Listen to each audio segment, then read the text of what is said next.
কমিয়েছে প্রধানমন্ত্রী জ্বালানি রোধে গাড়ি কমিয়েছে। আমি ওই কাজ করেছি এবং আমি ওনার টুইট দেখার পরে মানে খবরটা দেখার পরে আমিও আমার সিকিউরিটি দায়িত্বে থাকা লোকজনকে বলেছি অপ্রয়োজনীয় গাড়ি রাখার প্রয়োজন। আর একটা, আপনি কি ভবানীপুরের বিধায়ক হিসাবেই থাকবেন? আমাদের প্রধানমন্ত্রী আমাদের পথপ্রদর্শক। দাদা ভারত অভিযান থেকে রাষ্ট্রবাদের উত্থান, ভারতীয় সংস্কৃতি থেকে সনাতন সংস্কৃতির জাগরণ, সবকা সাথ সবকা বিকাশ সবকা বিশ্বাস সবকা প্রয়াসের তিনি প্রবর্তক। যেটা আজকে করেছেন সেটা আমরা করব এবং আমরা তার দেখানো পথেই চলব।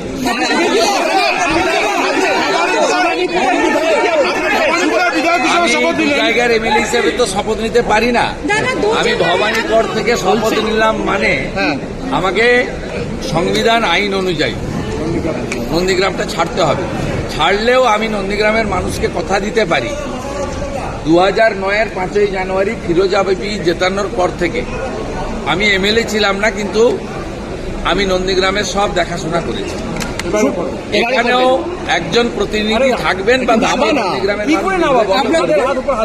নন্দীগ্রামে বিধায়কের পরিষেবা থেকে শুরু করে আমি নির্বাচন চলাকালীন যে সমস্ত উন্নয়নের প্রতিশ্রুতি দিয়েছিলাম, আমি অন্য এলাকার উন্নয়নের সাথে সাথে নন্দীগ্রামে দেওয়া আমার কথাও আমি কার্যকর করব এবং নন্দীগ্রামের মানুষ তাদের আমি আগামী 5 বছর বুঝতে দেব না যে তাদের বিধায়ক শুভেন্দু অধিকারী নয়।